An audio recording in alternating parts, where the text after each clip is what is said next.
Bismillah. Assalamualaikum warahmatullahi wabarakatuh. Alhamdulillah. Alhamdulillahilladzi ahyana ba'dama amatana ilaihin nusyur. Segala puji hanya milik Allah Subhanahu wa taala. Dialah zat yang menghidupkan kita setelah mematikan kita dari mati yang kecil, yaitu tidur. Dan hanya kepadanya lah kita akan dibangkitkan. Maka ketika kita bangkit dari tidur ini, senantiasa kita ingat kebesaran Allah Subhanahu wa taala. Allahumma shalli wa sallim wa zid wa an'im ala habibina al-Mustafa Muhammadin sallallahu alaihi wasallam wa ala alihi wa ashabihi wa man tabi'ahum bi ihsan ila yaumil qiyamah. Amma ba'd. Semoga salawat serta salam senantiasa tercurahkan kepada yang mulia baginda Rasulullah sallallahu alaihi wasallam, keluarga beliau, para sahabat, dan orang-orang yang senantiasa mengikuti beliau. Siapapun dia, apapun pangkatnya, seberapa tinggi dia, seberapa kuat dia, kapan dia ini menisbatkan dirinya senantiasa mengikuti yang mulia baginda Rasulullah sallallahu alaihi wasallam, maka insyaallah dia pasti akan menjadi orang yang diridhai oleh Allah Subhanahu wa taala. Baik, masih bab taharah. Akan kita bahas mengenai taharah. Jadi taharah ini adalah salah satu bagian hukum terpenting dalam hukum fikih. Makanya dia taruh paling awal, ya, taharah. Jadi di sini dalam kitab ini taharah itu kami ulang kembali, ya, adalah an-nazafah, bersih, atau taharah ini adalah bersuci, ya. Kemudian syar'an secara istilah taharah ini bisa mudah kita pahami dia sebagai syarat, ya. Syarat utama bisa diterimanya ini salat kita, ya. Syarat utama salat kita ini bisa diterima itu dengan taharah, ya. Adapun caranya, ya, diperincikan di sini ada wudu, ada mandi, ada tayamum, kemudian ada istinja untuk mencapai daripada taharah itu sendiri. Namun harus kita pahami bahwasanya wudu ini ada babnya tersendiri. Wudu ini ada babnya tersendiri. Mandi ada babnya tersendiri, tayamum, istinja, ya. Tidak dibahas di awal di taharah karena masing-masing ini mempunyai pembahasan yang sangat panjang, ya. Nanti kita akan bahas mengenai wudu tersendiri, tayamum tersendiri, mandi itu tersendiri, dan kemudian istinja, ya. Di sini al-musannif rahimahullah wa taala masih mengatur masalah seputar taharah, ya. Wabil khusus adalah alat utama dalam bertaharah. Jadi di sini kita harus tahu alat utama dalam orang ini bersuci, bertaharah, yang pertama adalah air, ya. Jadi jangan dulu kita fokus kepada tayamum, kepada debu, ya, kepada batu, ya. Kita fokus, kita hafal bahwasanya alat paling utama dalam taharah ini adalah air, ya. Namun air ini tidak semua air yang bisa dipakai untuk bersuci. Ada air-air tertentu yang menjadi sepakat para ulama berdasarkan dalil-dalil yang ada, hanya air-air yang tertentu saja yang bisa dipakai dalam bersuci, ya, bertaharah. Nah, kemarin sudah disebut ada 7, di antaranya air hujan, air laut yang asin, air sungai yang tawar, air mata air, air sumur, air embun, air salju, ya. Namun kalau Bapak ini susah untuk menghafal yang 7 ini, maka pengarang kitab ulama al-am, ulama kita menyampaikan qauluka, kamu bisa menyebutkan ma nazala minas sama aw naba'a minal ard, ya. Bisa kita sebutkan air mutlak, air yang bisa dipakai untuk bersuci itu 2, yaitu air yang turun dari langit, kemudian air yang muncul dari bumi, supaya kita ini mudah ingat, ya. Air yang bisa dipakai untuk bersuci ada 2, yaitu air yang turun dari langit, kemudian air yang muncul dari bumi. Kalau mau diperinci, kalau yang turun dari langit berarti diantaranya hujan, ya, air embun, kemudian yang lain sebagainya. Kalaupun kita masih lupa air yang bisa dipakai untuk bersuci, kita ingat saja, yaitu ay ala sifatika min aslil khalqati, yaitu air yang memang pada asal ciptanya seperti itu, ya. Bukan air yang dibuat oleh manusia, yang diciptakan oleh manusia, tapi air ini yang bisa dipakai untuk bersuci memang air yang asal ciptaannya memang seperti itu, ya. Memang Allah Subhanahu wa taala ciptakan sifatnya itu memang seperti itu, ya. Jadi sumur, hujan, yang 7 tadi itu memang Allah yang ciptakan, ya. Jadi bukan manusia yang buat. Adapun ada air yang memang diciptakan oleh Allah, tapi dia tidak dikategorikan sebagai air yang suci, di antaranya air jeruk, air kelapa muda, karena dia disebutkan sebagai air yang mudhaf.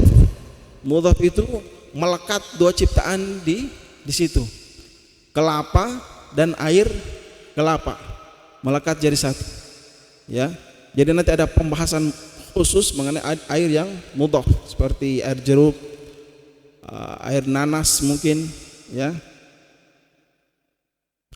Baik, kita lanjut. Tsummal miyahu tanqasimu ala arba'ati aqsamin. Kemudian air ini dia terbagi menjadi 4 bagian, ya. Di dalam kitab ini air ini dia terbagi menjadi 4 bagian. Yang pertama adalah air yang tahir mutahhir, suci mensucikan. Yang kedua adalah air musyammas, ya. Yang ketiga air musta'mal. Kemudian yang keempat adalah air mutanajis, ya. Ya, perlu Bapak ingat bahwa air ini dibagi menjadi 4, ya. Dicatat, yang pertama air yang suci mensucikan, ya, tahir mutahhir, atau bisa juga disebut dengan air mutlak. Itu yang pertama, ya. Harus kita ingat. Yang kedua adalah air musyammas, nanti ada kita bahas secara terperinci. Yang penting kita ingat poin-poinnya dulu. Kemudian yang ketiga yaitu air musta'mal, ya, air musta'mal. Yang keempat adalah air mutanajis, ya. Ahaduha, yang pertama, tahir fi nafsihi mutahhirun li ghairihi ghair makruhin isti'maluhu wa huwa ma'ul mutlaq min qaidin lazimin fala yadhuru al-qaidu munfakhu kama il-bi'r, ya. Nah, kita perinci. Yang pertama adalah air yang suci, zatnya itu sendiri suci, kemudian dia ini mensucikan yang lain, ya, dan tidak ada kemakruhan dalam penggunaannya, ya. Kalau menurut Imam Malik dan Imam Asy-Syafi'i, air yang memang tidak keluar daripada sifat aslinya, ya. Wa huwa ma'ul mutlaq, bisa juga kita sebutkan dengan air yang mutlak. Maka sebelumnya air yang 7 tadi yang kita sebutkan itulah air yang tahir mutahhir, air yang suci kemudian mensucikan. Jadi Bapak bisa sebutkan satu persatu, atau Bapak bisa sebutkan air yang turun dari langit kemudian muncul dari bumi, atau Bapak juga bisa bilang air mutlak. Kemudian kalau Bapak diminta sama anaknya atau istrinya, "Pak, coba sebutkan air mutlak itu apa saja," baru Bapak sebutkan, ya, air sumur sampai seterusnya. Yang jelas air yang tadi dikatakan ma nazala minas sama aw naba'a minal ard, itu adalah air yang suci zatnya, kemudian mensucikan yang lain. Ya. Dalam hal ini adalah bisa dipakai untuk bertaharah. Kita ambil salah satu contoh, misalkan berwudu, ya. Maka boleh kita ini berwudu dengan air sungai, boleh kita ini berwudu dengan air laut, air embun, ya, air salju. Kenapa boleh? Karena dia termasuk air mutlak, air yang memang dirinya sendiri itu suci, kemudian bisa mensucikan yang lain. Ya.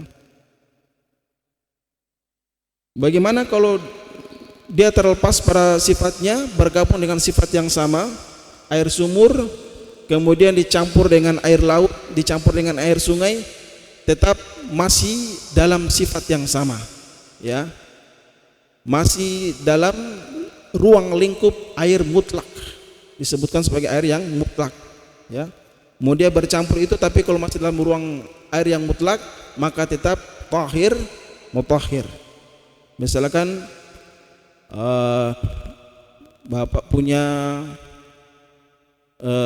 air dua macam, ya, ada air sumur dicampur dengan air embun untuk dipakai berwudu, maka ini tetap sah, ya, karena di situ tidak ada pencampuran dengan zat-zat yang di luar daripada air mutlak, masih tetap pada sifatnya. Jadi yang pertama yaitu air yang tahir, mutahhir, ya, diperincikan dalam syarahnya, maksudnya tahir fi nafsi ghairi, kemudian mutahhir li ghairi, kemudian ghairu makruhin, zatnya sendiri itu suci, kemudian mensucikan yang lain tanpa ada kemakruhan dalam penggunaannya, ya. Watsani, kemudian yang kedua, tahirun mutahhir makruhun, ya, isti'maluhu fil badani la fi thawbi wa huwa ma'ul musyammas, ya. Yang kedua adalah air yang suci, mensucikan, sama seperti yang pertama, cuman yang kedua ini dia makruh, ya. Yang pertama tidak ada makruhnya, yang kedua ini penggunaannya makruh di badan, ya. Jadi orang sering mengatakan air ini dengan nama air musyammas.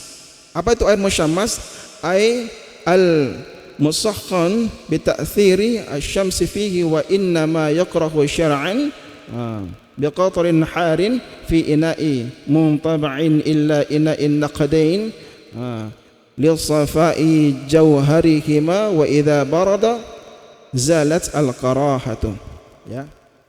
Maksudnya air yang panas dengan sebab sinar matahari, ya, air yang panas disebabkan karena sinar matahari, maka penggunaannya bisa sah, bisa suci, bisa dipakai untuk wudu, untuk mandi, untuk istinja, namun penggunaannya dianggap makruh, ya.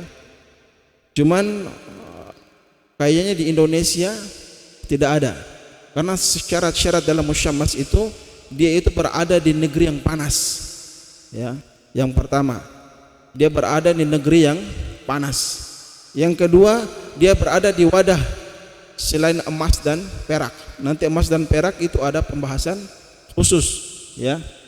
Emas dan perak itu bukan makruh lagi, justru haram, ya, haram.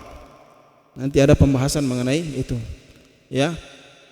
Yang pertama itu musyammas yang dimakruhkan itu di negeri yang panas, memang panas. Yang kedua berada di wadah yang mungkin terbuat dari logam, ya. Kemudian yang ketiga penggunaannya itu di badan, ya. Maka ini penggunaannya makruh, ya. Kenapa cuma di negeri yang panas? Karena negeri yang panas itu kalau terkena sinar matahari itu beda dengan di negeri kita. Negeri kita itu meskipun airnya itu terkena matahari tetap tidak terlalu panas, ya, panasnya itu biasa, ya, apalagi ada di bak, ya. Maka ini ulama katakan ini cuman berlaku di negeri yang panas, ya, musyammas. Wa idza baradun zalat al-qarahatu, Kemudian kalau air yang musyammas, yang panas disebabkan karena sinar matahari tadi, kemudian sore atau malam dia itu dingin kembali, maka makruhnya itu hilang. Ya, makruhnya itu menjadi hilang. Jadi yang kedua ini Pak, air musyammas itu adalah air yang panas disebabkan sinar matahari. Ya, kenapa ulama katakan makruh? Karena memang dia panas sekali. Ya, tapi anggapan panas sekali ini itu di negeri yang panas. Ya, namun kalau di Indonesia tidak ada yang bilang air musyammas itu tidak ada, karena panasnya itu standar. Ya, panasnya itu standar. Kenapa dikatakan makruh? Karena memang panasnya itu, ya, sehingga dikatakan makruh musyammas. Ya. Kemudian waqtar Nawawi adamul karahati mutlaqan. Tapi kalau menurut Imam Nawawi, mau di negeri panas, mau di wajan panas, di tembaga, ya, tetap musyammas, air yang terkena matahari itu tetap sah saja. Tidak ada makruh di dalamnya. Ya. Tidak ada makruh di dalamnya. Jadi menurut Al-Imam Nawawi, bapak ini tinggal di negeri yang panas, kemudian ada air di wajan, wajannya ini terkena matahari, maka airnya boleh dipakai untuk bersuci dan tidak makruh. Ini menurut Imam Nawawi. Jadi beliau katakan bahwa istilah musyammas itu tidak ada. Ya. Meskipun kena sinar matahari tetap suci, mensucikan dan tidak makruh. Ya. Ada mal karahati mutlaq, tidak ada kemakruhan secara mutlak. Wa yakrahu aidan syadudus sukhunati wal burudati. Kemudian termasuk air yang suci, mensucikan tapi makruh, yaitu air yang terlalu panas dan terlalu dingin. Ya. Jadi air Bapak masak, Bapak punya air cuman ada di panci, kemudian airnya itu panas sekali, ya. Maka hendaknya ini kita tunggu sampai dia dingin. Ya. Meskipun bukan disebabkan karena sinar matahari, penyebabnya kita masak dengan api, tetap makruh, ya, karena panasnya itu di luar standar. Ya, ini makruh dalam digunakan untuk badan. Ya, kemudian air yang dingin sekali. Ya, misalkan Bapak sholat subuh tidak ada air kecuali air yang di kulkas. Ya, setengahnya sudah membatu, maka ini penggunaannya makruh. Ya, kenapa? Karena efeknya kepada badan. Ya, terlalu panas bisa menjadi kulitnya rusak, terlalu dingin bisa menjadi demam. Ya, bisa menjadi sakit. Ya, kemudian air musyammas atau air yang panas disebabkan sinar matahari ini, ingat makruhnya itu cuman di badan, la fi thawbi, ya, tidak di baju. Jadi kalau Bapak mau mencuci dengan air musyammas, air yang panas disebabkan karena sinar matahari, Bapak pakai cuci pakaian misalkan, maka ini tidak masalah. Ya, tidak masalah. Yang makruhnya itu cuman di badan. Kita pakai untuk berwudu misalkan, atau pakai untuk mandi, makruhnya di situ. Tapi tetap sah. Ya, tetap sah. Jadi ini yang tiga ini adalah air musta'amal. Kemudian air mutanajis, ya. Ini panjang sekali. Ya, kita sedikit-sedikit dulu, ya, meskipun sedikit yang penting kita ingat daripada banyak tapi lupa. Ya. Air terbagi menjadi air mutlak terbagi menjadi 7, ya, kita hafalkan Pak dari sekarang supaya kita bisa ajarkan anak-anak kita. Kemudian air ini terbagi menjadi 4 macam hukumnya, ya. Yang pertama air yang suci, mensucikan, yang kedua yaitu air musyammas, yang ketiga air musta'amal, yang keempat adalah air mutanajis. Cuma ada sebagian para ulama mengatakan 3 saja. Air musyammas itu tidak ada. Yang ada adalah air tahir mutahhir, kemudian air musta'amal, kemudian air mutanajis. Ya. Air musta'amal, air musyammas yang panas disebabkan sinar matahari itu cuman ada pada negeri-negeri yang panasnya sangat tinggi, ya. Jadi mungkin cukup sekian, karena diingat mungkin ada pertanyaan-pertanyaan yang mungkin bisa kami jawab. Silakan Pak, kalau ada mau bertanya. Masalah air, ya.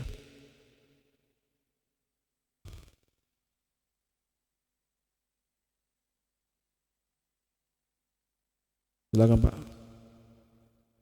Masalah taharah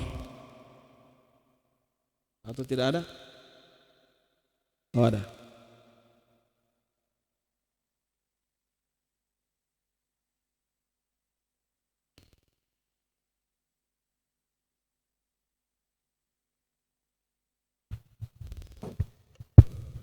Assalamualaikum warahmatullahi wabarakatuh. Waalaikumsalam warahmatullahi wabarakatuh. Izin bertanya Ustadz, mengenai wudhu Ustadz. Pernah kita mendengar ulama kita waktu di sini juga tentang membasuh tangan dan rambut.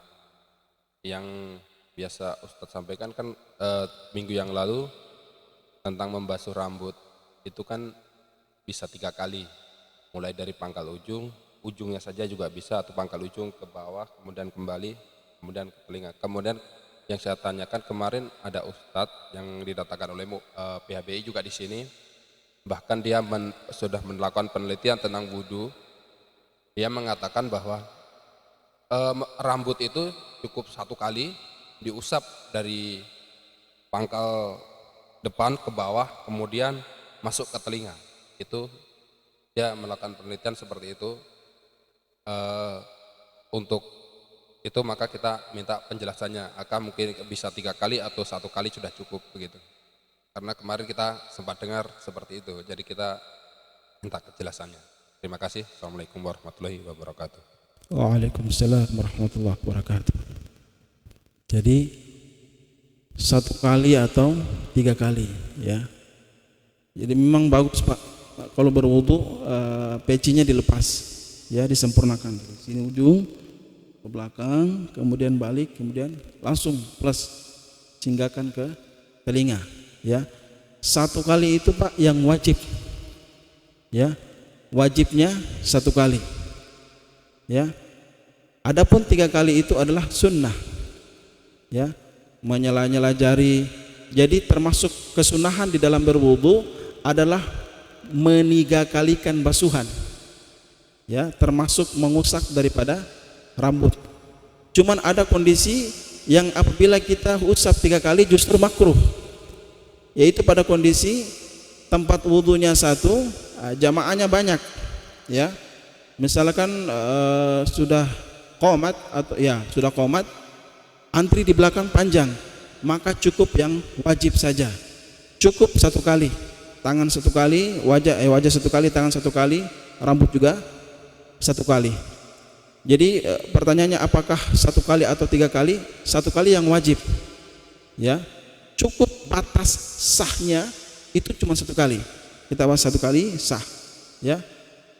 Tapi kalau 3 kali itu sunnah. Adapun wajah itu 1 kali sah, tapi dengan syarat semuanya kena, ya. Kalau Bapak berkali-kali di sini cuman di wajahnya cuman sebelah, tetap tidak sah, ya. Jadi menigakalikan itu hukumnya sunnah, disunahkan oleh Rasulullah SAW, ya. Masih ada yang lain Pak? Jadi 3 kali itu sunnah. Assalamualaikum warahmatullahi wabarakatuh. Waalaikumsalam warahmatullahi wabarakatuh. Alhamdulillah, terima kasih atas kesempatan yang diberikan. Ada 2 hal yang ingin saya tanyakan. Yang pertama menyangkut tahara ini mandi. Sebenarnya apa bedanya sesungguhnya mandi wajib dengan mandi sunnah itu? Di mana letak bedanya ini? Yang kedua, ini menyangkut pengumuman dari pemerintah kita. Bagaimana kita ini menyikapi sebagai orang Muslim, orang Indonesia, di mana sudah ditentukan bahwa jatuhnya Idul Adha ini tanggal 10. Sementara tanda-tandanya di Arab Saudi tanggal 9. Nah, bagaimana kita menyikapi puasa Arafah Jawab. yang berhubungan dengan puasa Arafah ini? Karena tempatnya Arafah itu cuma satu, tidak ada di Indonesia. Jadi kita mau puasa 9 Zulhijjah atau puasa Arafah ini, di mana orang-orang di Arafah, wukuf orang-orang di Arafah sudah selesai. Nah, ini fenomena ini bagaimana kita menyikapi sebagai bangsa Indonesia, mau mengikut ke pemerintah salah, tidak mengikut juga salah. Saya kira itu saja Ustaz. Terima kasih. Assalamualaikum warahmatullahi wabarakatuh. Waalaikumsalam warahmatullahi wabarakatuh. Mungkin ada Ustadz yang bisa menjawab. Answer ini kalau masalah ini Ustadz Mukhtar ini Ketua MUI tanggung jawab ini. Allah Akbar. Ya. Jadi disebutkan dalam fiqih atau dalam hadis itu mandi secara umum. Adapun perinciannya adalah ada dibilang mandi wajib, ya, ada dibilang mandi sunnah. Mandi wajib itu ada penyebab-penyebab tertentunya. Jadi Bapak mandi Jumat itu bukan mandi wajib, ya. Jadi ada waktu-waktu tertentu yang disunahkan oleh Rasulullah kita untuk mandi, tapi bukan mandi wajib. Mandi wajib itu penyebabnya diantaranya kita berhubungan dengan istri, ya, mimpi basah, ya, bukan tidur tiba-tiba sengnya bocor basah, bukan, mimpi basah. Yang balik pasti sudah paham, ya.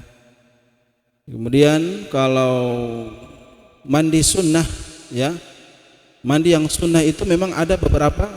Nabi sallallahu alaihi wasallam mensyariatkan kita untuk mandi. Salah satunya mempersiapkan diri untuk Jumat, selain memakai wangi-wangian, datang di awal waktu, salah satunya adalah mandi. Tapi mandinya bukan mandi wajib, namun mandinya adalah mandi sunnah. Tapi ingat, meskipun mandi wajib, mandi sunnah ini niatnya berbeda, tapi di dalamnya itu ada syarat rukun-rukun yang sama, ya. Misalkan kita sholat duha kan sunnah, tapi di dalam sholat duha itu ada kewajiban yang sama seperti sholat wajib. Misalkan harus baca Al-Fatihah, ya, harus tahiyat akhir, harus ruku, harus sujud. Sama juga dalam mandi. Jadi dalam fikih disebutkan mandi ini ghuslun ini secara umum. Adapun perinciannya itu ada mandi wajib, ada mandi sunnah. Mandi wajib itu penyebabnya tertentu, mandi sunnah itu anjurannya juga tertentu, ya. Nanti Bapak buka kitab atau tanya kepada para ulama yang lain, penjelasannya lebih terperinci lagi, ya. Ada sekarang di bukunya itu ada lengkap dengan niat dan doa-doanya. Kemudian penyebab-penyebab orang yang dianjurkan untuk mandi sunnah, ya, bahkan pada hari Id juga disunahkan kita untuk mandi, tapi bukan mandi wajib, melainkan mandi sunnah. Baik, ini menjadi kerusakan kita nih, kebanyakan umat Islam, masya Allah. Ada yang mengatakan sudah mau kiamat, ya. Sebenarnya kalau dalam penanggalan Hijriyah itu kita sholat Id di Indonesia itu tanggal 9, ya. Dari aplikasi-aplikasi Islam seperti Ummah atau Tafsir, aplikasi Quran, ya. Allah alam ini kenapa nih tanggal 10, ya. Saya sampai sekarang masih bingung. Hijriah itu kalau enggak 29 hari 30 hari, 29 hari 30 hari. Dan kebetulan 1 Zulhijjah itu bertepatan di tanggal 30, ya. Ya mungkin nanti kita datangi khusus, ya, termasuk mungkin Ketua MUI ini. Alasannya apa? Ada katanya alasannya perbedaan jam, bedanya 4 jam katanya, ya. Tapi kalau di Indonesia itu sudah sebenarnya masuk, ya, tanggal 9 itu sudah masuk pas tanggal 10 Zulhijjah pada tanggal 9, ya. kami tidak bisa menjelaskan secara terperinci. Ya, mungkin ada pihak-pihak tertentu yang mampu memberikan alasan seperti ini. Yang jelas banyak orang yang mempertanyakan seperti ini karena dulu itu tidak seperti ini. Ya, kalau memang tanggal hijriahnya sudah seperti itu, ya itu saja. Tidak bisa dimajukan, tidak pula bisa dimundurkan. Terima kasih Pak. Yang kita tanya lagi Pak. Masih ada yang lain? Ya. Ini siapa tahu ada.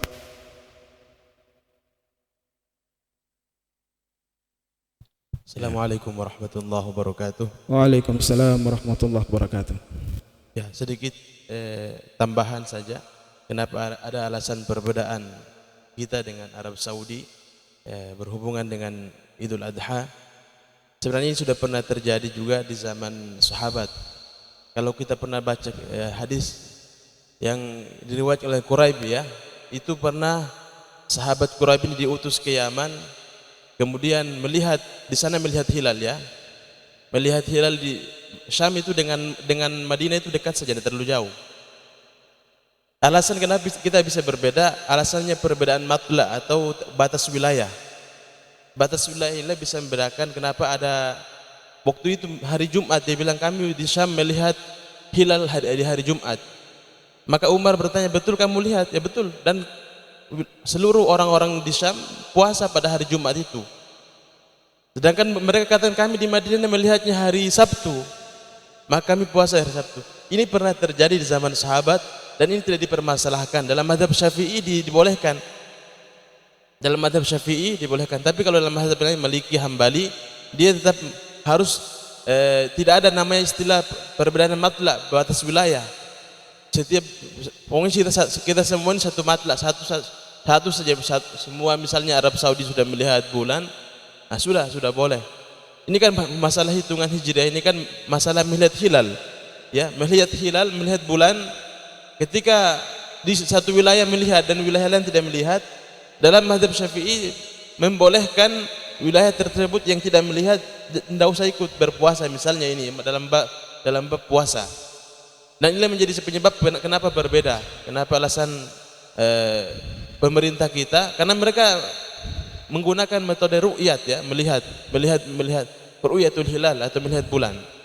Jadi mungkin ini sedikit, ya, kalau mau lebih jelas lagi dan lebih aman memang kalau kita ikut saja pemerintah. Karena yang pemerintah itu ketika mengambil keputusan termasuk sudah menghilangkan perbedaan. Dan itu juga ada pertanggungjawaban kelak di akhirat. Kalaupun salah, ya itu yang tanggung pemerintah, bukan kita. Kita ini rakyat saja. Masya Allah, mungkin demikian.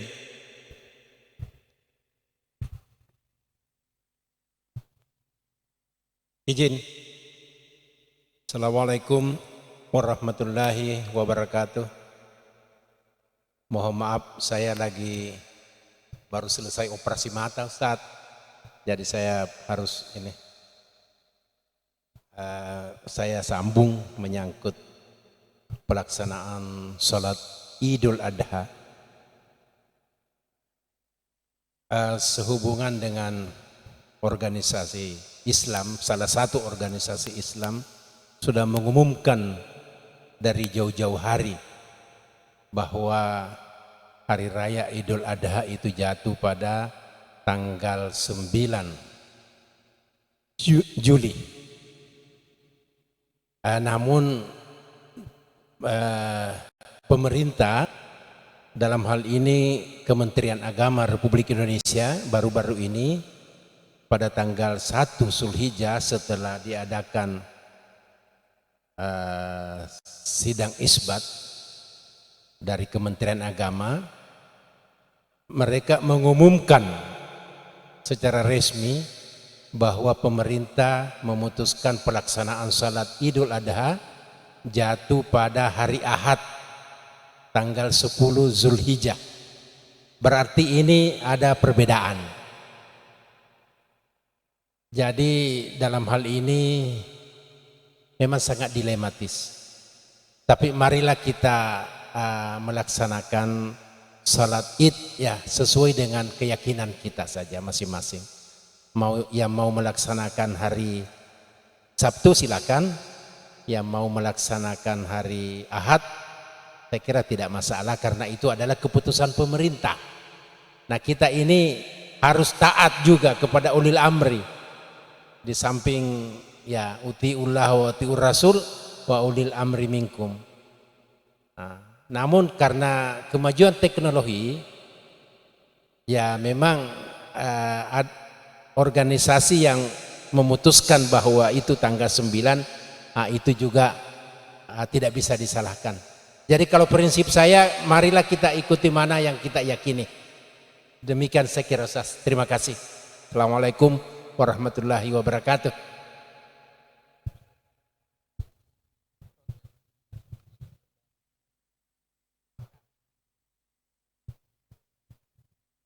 Baik, Masya Allah. Jadi seperti itu Pak ya, Alhamdulillah. Apa-apa yang telah diterangkan tadi sangat luar biasa. Yang jelas kita ambil poinnya saja, kata Rasulullah SAW, wal amiru ra'in, bahwasanya penguasa itu adalah pemimpin, ya. Dan Nabi SAW sampaikan setiap pemimpin itu pasti akan ditanya tentang kepemimpinannya, ya. Salah satunya menjadikan kita ini tetap kesatuan hati tetap terjaga, kita berlapang dada, ya. Satu, kita harus memang taat kepada pemerintah, ya. Sampaikan kepada Ustadz Ansor, nanti adapun salah tetap mereka yang tanggung, ya. Kemudian Pak Haji tadi luar biasa, kembalikan kepada keyakinan kita saja, ya. Karena ada organisasi yang memang sepakatnya dari jauh-jauh hari itu tanggal 9, ya. Jadi kayaknya tidak ada masalah, kecuali disebutkan sama Ustadz tadi, di luar daripada Imam Syafi'i memang harus fokus mutlak satu ya satu saja, ya. Terasa cukup, sudah ada kode ini, mic-nya sudah mati. Ya, insyaallah tidak ada lagi ya, cukup ya. Masya Allah, semoga bermanfaat meskipun sedikit, ya. Semoga dengan kajian kita ini Allah memberikan kebaikan sehingga Allah pahamkan kita ini agama. Kita tutup dengan baca doa kepada majelis. Subhanakallahumma wa bihamdika asyhadu an la ilaha illa anta astaghfiruka wa atubu ilaih. Assalamualaikum warahmatullahi wabarakatuh.